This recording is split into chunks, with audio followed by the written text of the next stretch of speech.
Hello and welcome to today's webinar, Making Government Wallets Transparent. My name is Tyler Masterson and I'll be your host.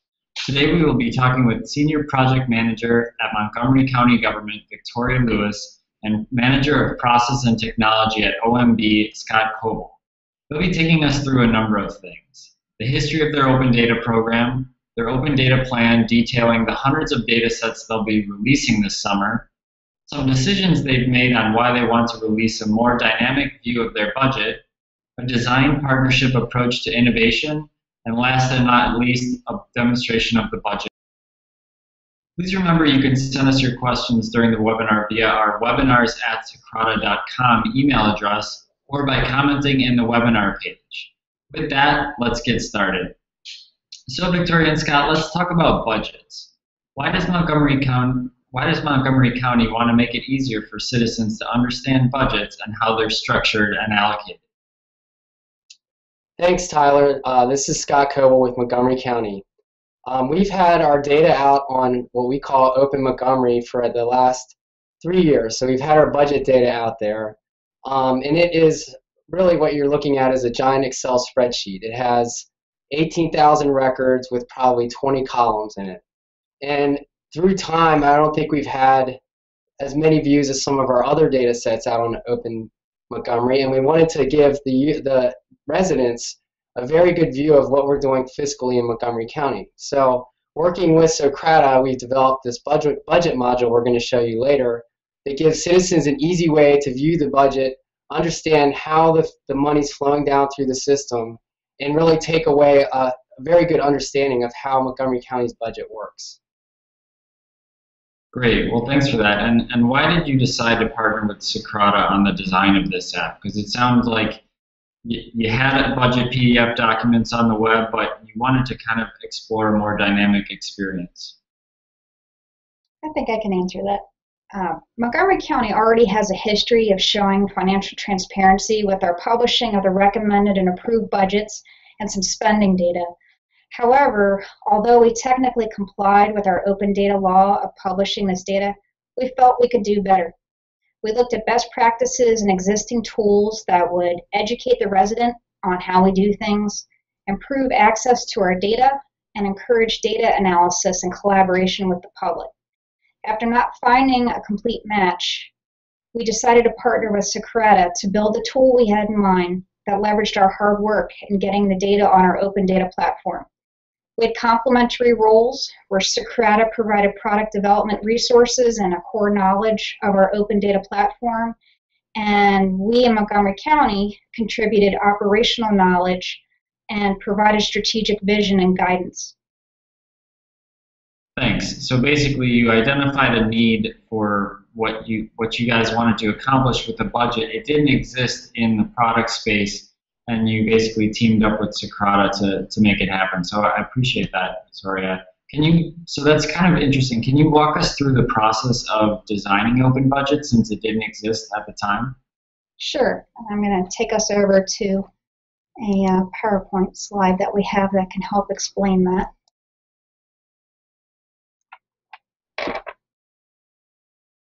So this process was more organic in nature since we were creating something, but this module and all of our transparency modules follow the same general flow.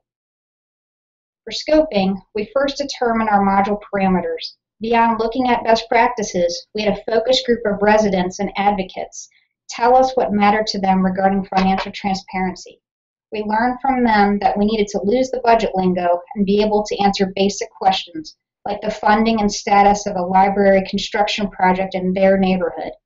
After that session, we defined some user personas of who could benefit from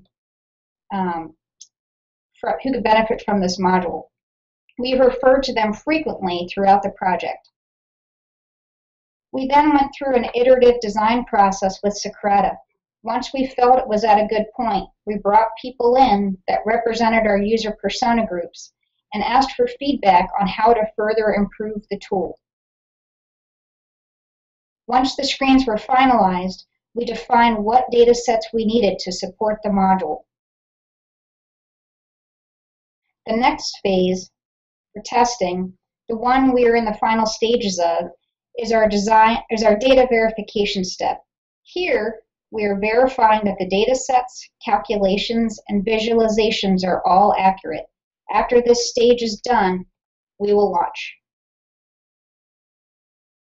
Awesome. So it sounds like you're applying a very, regimented approach of a system development lifecycle. So that's good to hear. Can we actually go into the Open Budget platform right now and take a look what's inside? Sure.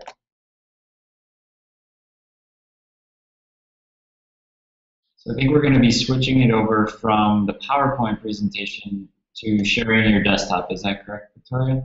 Yes. Yes. And you can see our budget module screen, Tyler? Yes, I can. Thanks. Okay, so I'm going to explain the budget module to you now, and this is actually a live demo.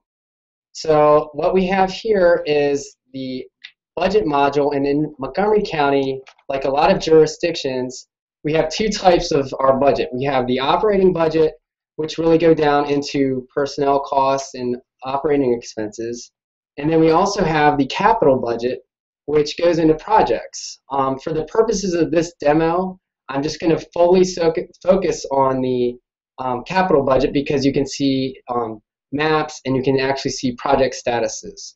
Okay. So if you can view my mouse up here, you'll notice that I'm on the capital projects map, and this is Montgomery County that I'm circling around. What is pretty neat with this map view, all these data points or these plots actually show projects within the county. And as I scroll through, you'll notice that there's a variance in size of the circles. The variance in size directly relates to the amount of budgeted money that was for each project. So you'll see here, as I scroll over, there's $141 million dedicated to Equipment Maintenance Operations Center. Right next to it, there's $2.74 million for one of our bike paths. The user, from a high-level perspective, can actually drill down and go through the county and see where all the projects are spent across the county, and actually click on one of these circles to drill down and get more specific details. So I'm going to go ahead and just use Equipment Maintenance Operations as an example. So you can see now I'm starting now to get down. I'm at the lowest level of data that you can get, and I mentioned before on our data sets there's 18,000 records.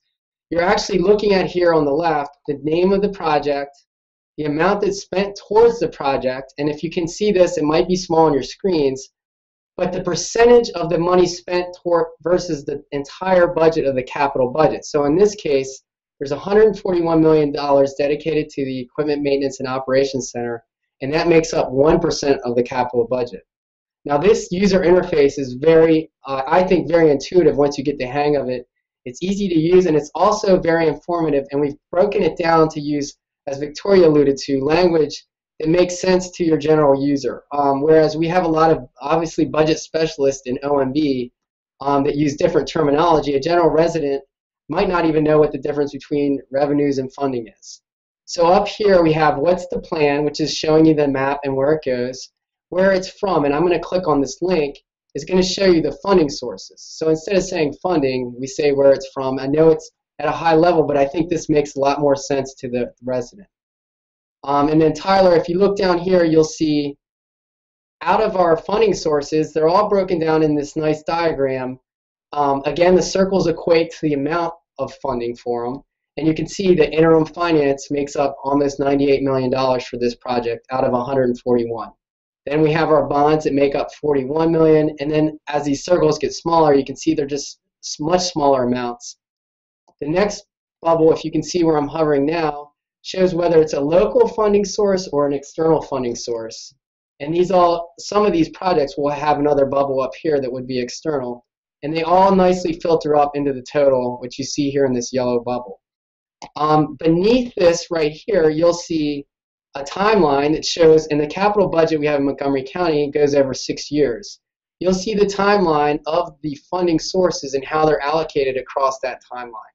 And again, once you highlight, you'll notice they're called flyouts that will appear over the line that you're on. So I'm on, let's just do one that's obvious, interim finance. You can see at the top there's $84 million in 2014, and how the funding then goes down to the point where it's $0 in 2016. On the left here, we also have our description of the project that gives you more detailed from, I guess, a content perspective.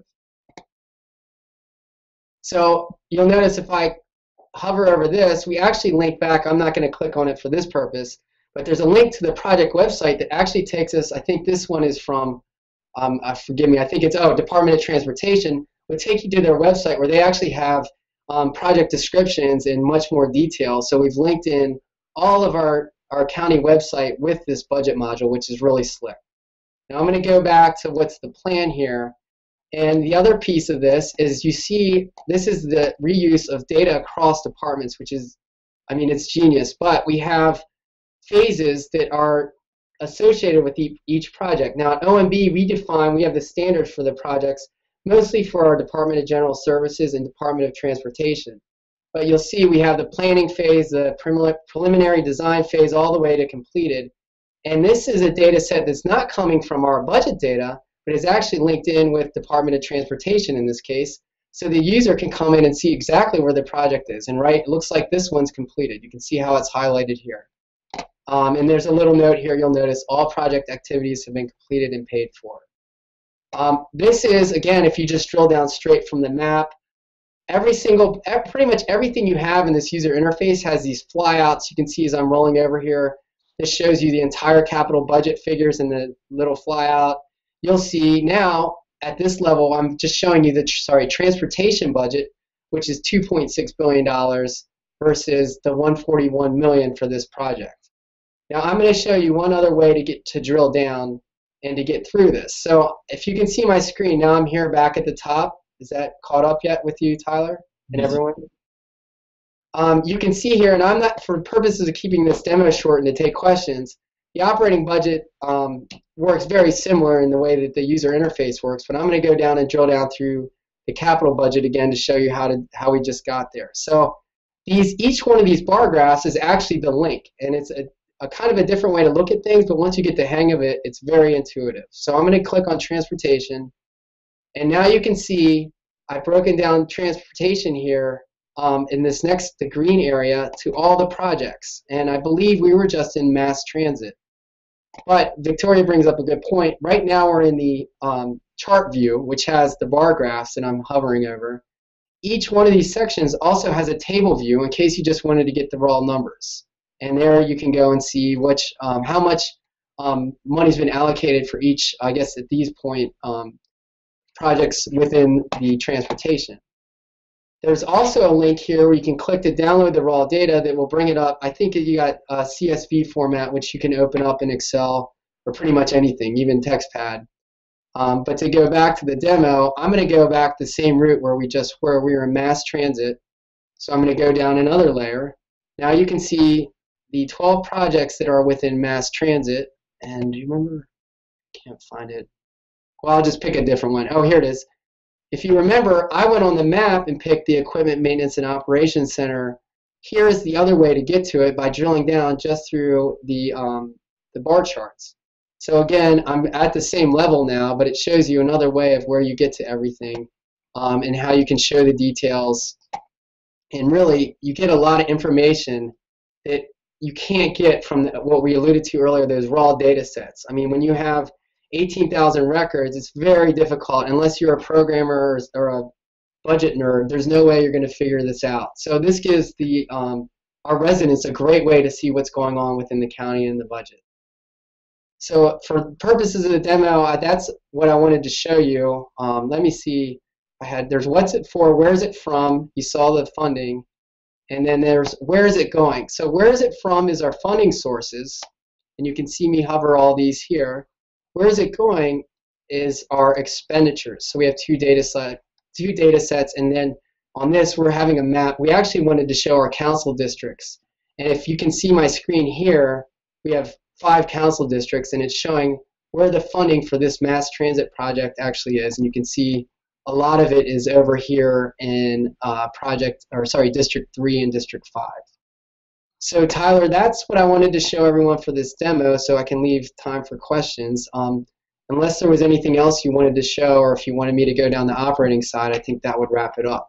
One thing that I wanted to point out was that, we were development partners, so we spent some time helping to, advise on things to include on the screens. But if when we're implementing this module, what we have defined is a data schema that's comprised of data sets. So when we launch this, we are going to be making use of all of these data sets that we're publishing on our open data site. And as long as you have those data sets up and running, then you can populate this module. So that's how we're planning on using this going forward. Now that we've set up the structure, is populating our data to run this module.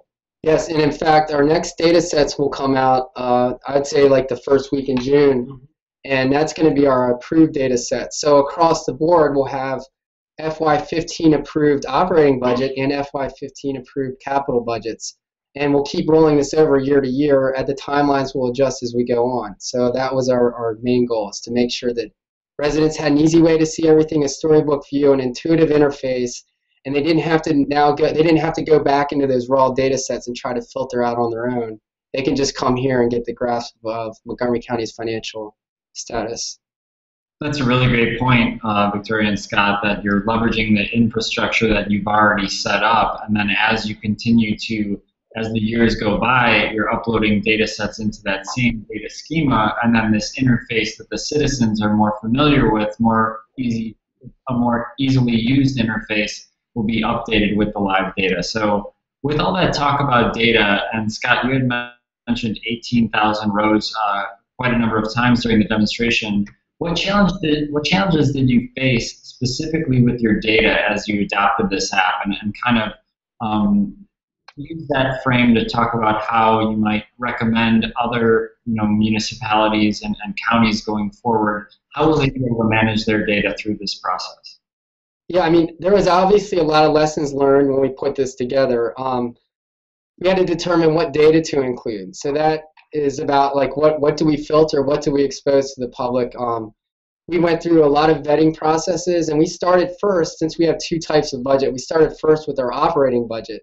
And we were able to figure out basically what columns we're going to display on the open data site. So that's our raw data. And as we kind of got a grasp for what we were doing with the operating side, we went into, which is a little more difficult, I guess, the capital side, which we're releasing this year. So we're going to have both of those data sets out there.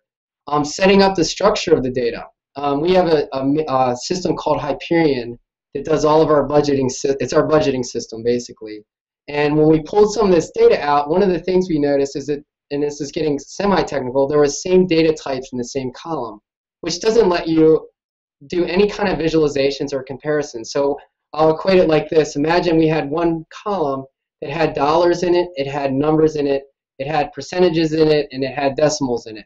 There was no way for us to compare dollars in that column across dollars anymore because they were mixed in with numbers. So we had to kind of separate the data out and structure it so it fit this budget module, and actually really so we could reuse it later in other applications, which we're going to talk about. So that was one of our biggest challenges, was the structure of the data and finding out what data to include.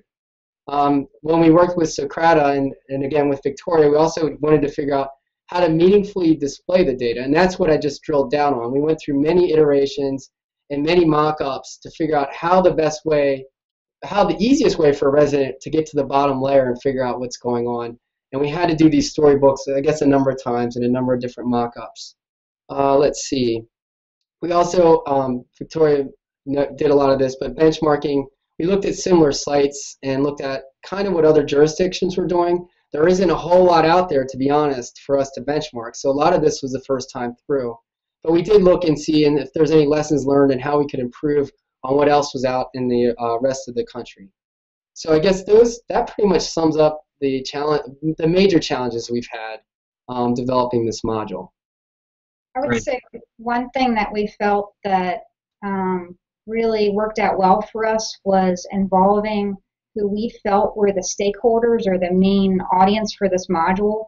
So having them come in from the beginning and then having them throughout the project help guide us on whether or not we're heading in the right direction with the module, and even from a data perspective, helping us understand how to translate things and the scope of what to include. That was very helpful.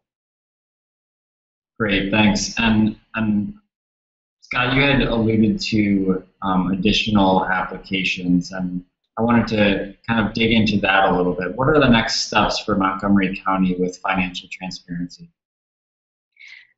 So for the near term, we are working on finalizing our steps to launch this module. Also, we're working on finishing, moving from paper budget books to electronic publications of our budget books. In addition to that, we are completing development on our next module, which should be showing spending transparency. Okay, so spending is the next step. Yes, there's spending, and then I guess contracts is on the way. The budget book is the next big one for OMB, and that's going to come out in, I guess, the same time frame around July 1st. And what we learned is, since we've structured our data first for the budget module, we could reuse that data to actually publish our book every year, so it'll roll over very nicely. And we can use the data sets and create visualizations. That's probably a whole different webinar, but it's impressive to see. So. And I think everyone will enjoy keeping tabs on you guys as you kind of progress through those different applications. So I appreciate your guys' time. We've got some questions from the viewers that I wanted to get to. The first question was, will this app replace the current CIP budget, and is that in PDF form? So the app's not replacing, maybe I misunderstood the question. The app's not replacing the budget. And it's not replacing the publication. This is a separate, I guess, something separate that we're offering the residents. So we'll still have our budget books. This year we're going to do operating budget online, which is going to reuse and look very similar. It's going to have charts and graphs. And then we'll look to doing capital budget, where we can actually bring in GIS layers like I showed you on those maps, and replacing those paper publications with the actual online publications that include rich content. They're ADA compliant. It's a no-brainer at the end of the day. So the purpose of this module is to help provide a guided view of some complex financial data. So it's not going to be replacing a publication. It's going to be kind of helping our resident on another level than we do now. Yeah, that makes sense. It's kind of a supplement to what is already existing going out to the public. So we got another question, which was, you talked about involving stakeholders in the process. Can you talk a little bit about who those stakeholders were and how you involved them? Yes, so when we were determining what our high-level requirements were going to be for this budget module, I can honestly say that we were looking at it from an operating budget perspective. So we talked to OMB about the types of people that usually ask them questions through FOIA requests or participate in sessions with them where they ask questions about the budget. And we worked with Socrata to develop some what we call user personas, and that included residents, it included advocacy organizations, developers, media. We probably had about 4 or 5 different user personas that we focused on when we were designing this module, and then when we went through it to completion. So we invited people that were similar matches to that to a general scoping meeting where we heard from them, when you think of budget, what do you think of? And we learned from that a lot of the questions we were getting were about CIP projects, not necessarily operating. So although we found a lot of value in showing people our operating budget, we included that in our scope based on the feedback.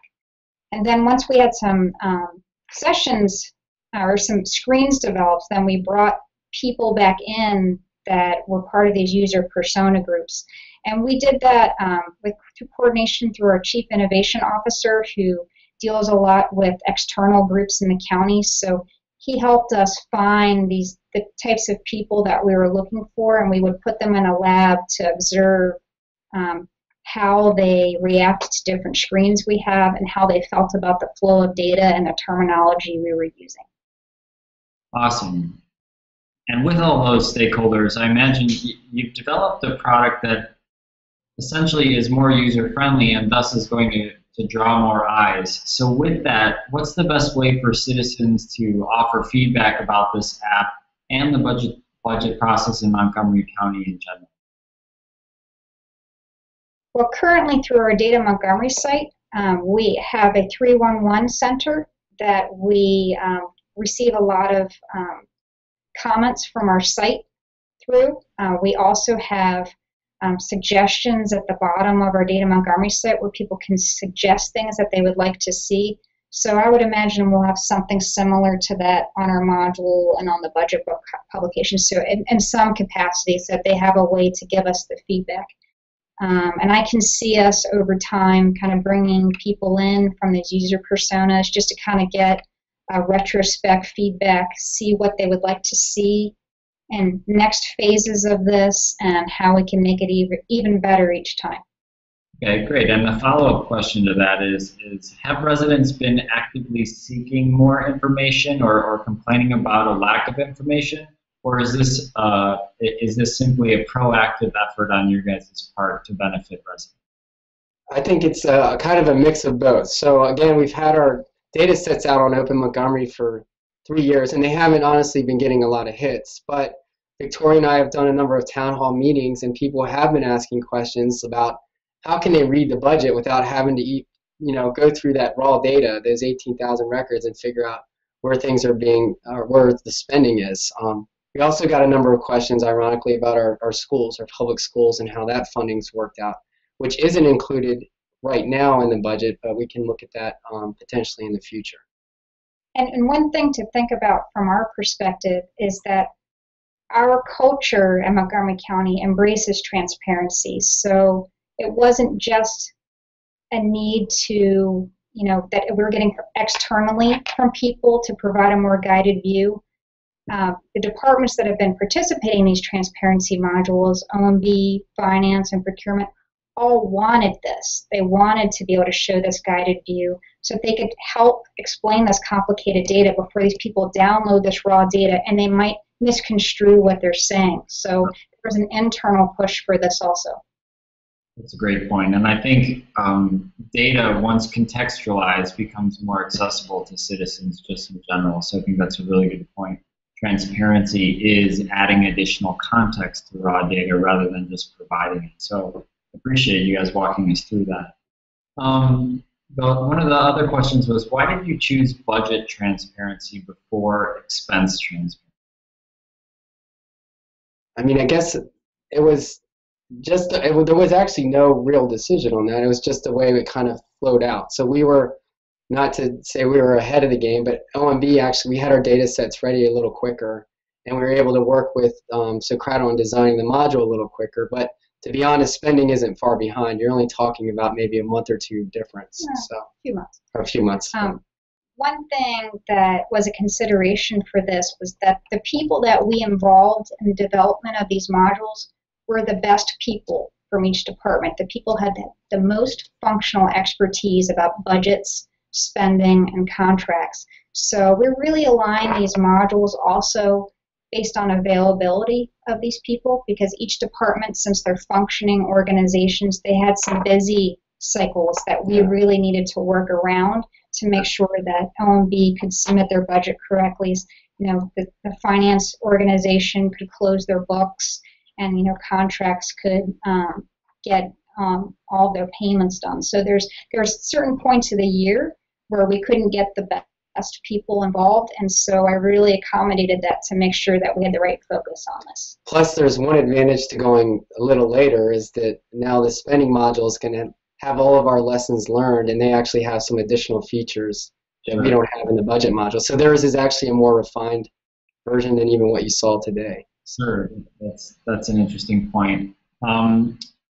These stakeholders that were involved that you've been talking about, they finally got a chance to see their budget visualized. Was there any surprises once they finally took a look at their budget in this format? Yes, and in fact, this was one of our, user sessions. The big one was our capital budget, and I actually brought someone here. He's sitting behind me.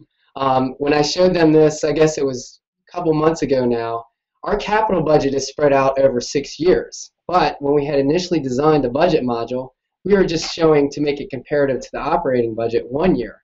And when I brought in the rest of the staff from OMB, that was immediate red flag. So you noticed it looked like the budget module, the capital budget was much bigger, but really that figure is taking in 6 years because it really didn't make sense to show a project over 1 year, because the way the projects work, it's over a 6-year period. So that was one big thing that was screaming out initially when we designed this.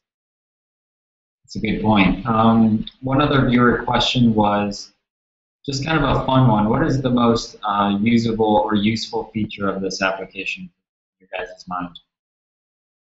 I would say for a non-budget person like myself, there's a part of the module and an upper section where you can search across the budget. So for somebody like me who may not necessarily be an OMB and know particularly what I'm looking for, I could search for a term I was interested in, like libraries, and get results that kind of match what I need without having to really try to dig into the detail. And then once I got more familiar with the module, I could do that. But I thought that was a neat feature to have for people that are just starting to get involved with budget information. I also think as a county resident, that map view that I showed you is really neat. If you lived in a certain part of the county, you could actually, I zoomed in, but you could drill down to where you live and see what projects are being done in your area of Montgomery County. Yeah, that geographic focus of those capital projects is really interesting to me, because a lot of times people like to interface with data, what data is around me is kind of their first question. So yeah, I appreciate that as well, Scott.